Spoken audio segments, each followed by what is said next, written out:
So somebody sent me a link this morning showing the group chat that I was talking about earlier a couple of days ago concerning the black women that were talking about, or the black feminists that were talking about the whole group chat with the white women talking about black men are easy to get, so on and so forth. Turns out the situation was fake. Yes, the whole situation concerning these white women in the group chat, this was a situation that was created by white women to get black people to bicker amongst one another. No figure. And this is why in the video I didn't even mention or even discuss or give it attention to the things that were said in the group chat. Now, I may have mentioned what was said in the group chat, but I didn't put any emphasis on it. I didn't make a 10-minute, 20-minute video upon what was being said in the group chat, because for one, I don't give white people, much less white women, the time of day. Why, Tyrone? Why? It's the same reason why whenever I would say something about white women, and I would say white women are ugly, there was a time where I would say white women are ugly, or there would be a time where I would say white people have committed this such acts and they're this way and that way, right? And you will have these black people that would be like, well, if a white person said that about you, you wouldn't like it. No, Negro, you wouldn't like it. That's why you want to go 2 to 3 hours having an argument and a conversation with them, debating them in your comment section or in your DMs. You get some type of thrill off of seeking validation from white people. Whether you like it or not, subconsciously, you still seek validation from white people whenever it comes to situations concerning black people. Whether they called me the N-word, they said this type of thing, they're wearing blackface, they're wearing locks, they're culture appropriating, you still giving them your time of day. If it was your ex, you don't care what your ex has to say. You don't care if your ex posts you on Snapchat or Instagram, because you blocked them. Somebody coming, hey, your ex said this about you. Hey, you don't give them the time of day, because they're in the past. You cut off relations with that person. The same way should be applied when it concerns white people, unless it's something business wise, or you have to go to work and you have to, create certain, type of, how it goes. Other than that, why are you going to give white people the time of day? Exactly. When you tell them Black Lives Matter, when you tell them I can't breathe, what are you asking them to do? You are asking for their validation. You want to complain about cultural appropriation. You want to complain about all the things that white people say and do. But then you want to include the good ones in your imaginary cookout. Does not make sense to me at all whatsoever. But concerning the black feminists and the black females that don't want to call themselves feminists but were perpetrating themselves as feminists, it was hysterical to me. And I mentioned this in one of my tweets a couple of days ago. It was hysterical to me that concerning this situation that ended up being fake. I remember I told this one black feminist, because the same thing I was saying earlier, I told the black feminists, I didn't give these white women the time of day, because one of the black feminists was like, why aren't you focusing on the situation concerning what the white women had to say?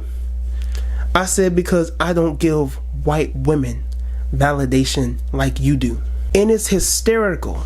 And it just shows you like the predicament in which black people are in most certainly the black race, because the black race isn't going to be saved. If you don't know by now, the black race is not going to be saved. But it was hysterical to see how many black females, how many black feminists were aiding and siding with white women. And even with them faking this and making this situation up, they were still bashing and slandering black women in between the lines. But they didn't pay that any mind.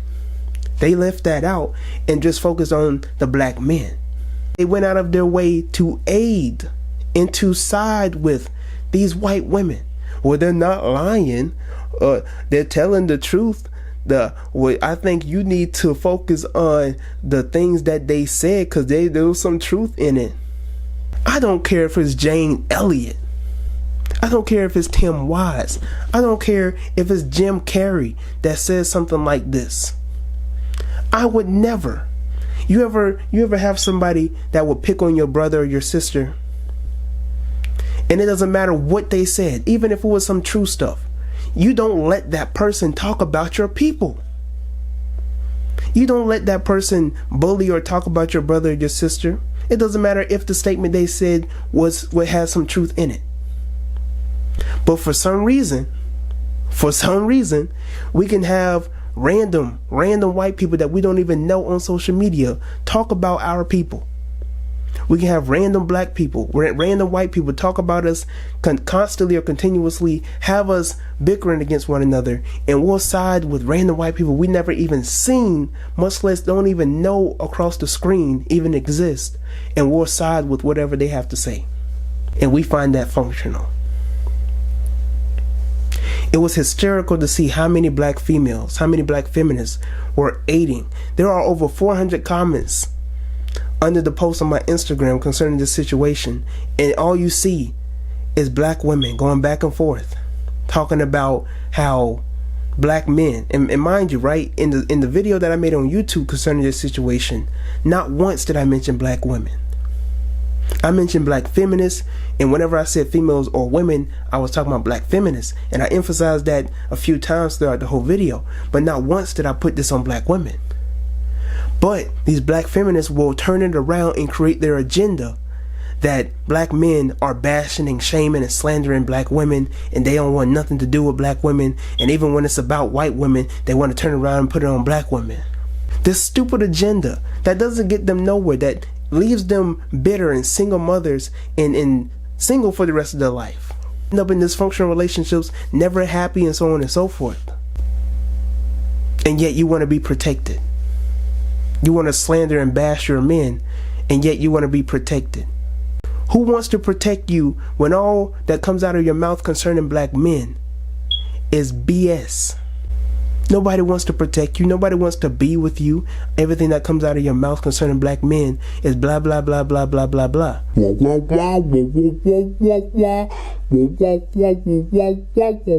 concerning my video, you didn't even take into accountability from beginning to end on anything that I had to say. I will ask some of these black feminists that will come to my page arguing. I will ask them, and not one woman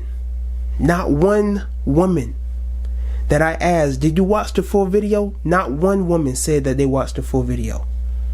Not one feminist said. The most responses that I got was, I just saw the thumbnail and that was enough for me. The thumbnail, I read the caption. The caption was enough for me. I saw the first 30 seconds. The first 30 seconds was enough for me. I asked them, well, if you saw the whole video, what did I advise for black people to do near the end? It don't matter. It don't matter. The ending puts everything together concerning everything that I even mentioned in the video. What I advised for black people to do near the end of the video was that don't give white people in these situations and in the things that these black feminists and the coons that they tried to push out in the forefront, in which they are to try and bring more dysfunction to us. That we are to just focus on posting and encouraging and motivating the positives. Things that are going to bring more functionality to us. Not to say that we need to be a sort of redeemer and trying to save the black race. I'm not talking about all of that, right? But then again, if that's what you want to do, if you're into the community and the activist work, I'm not against that. But when it concerns us as a people and concerning the functionality in which, we upbring our race, the only way we can have functionality is between the black man and the black woman creating a family. So don't focus on what these black feminists want to try and pull out in the forefront, trying to make you think that black men don't love you. Don't try and give any attention to all the hoopla that they try to put out there. Straight black men are the white people of the black community, and black men don't love black women, and black women are better off without black men. All this hoopla that they try to put out in the forefront to get you to turn away from your own people. Don't give attention to the negativity, the dysfunctionality in which they try to put yourself in. These are simple simple Willie Lynch tactics where they put the man against the woman, the old against the new, and the light against the dark. Simple Willie Lynch tactics that are still relative today for some reason. But until next time, I'm Tyrone. Thank you for watching this video. Until next time, like this video, subscribe to my YouTube channel, share this video with other people, comment below your thoughts and share your opinions concerning this very topic at hand. Did I leave anything out? Anything that you want to add? Let me know in the comment section below. Until next time, I'm Tyrone, and I am out.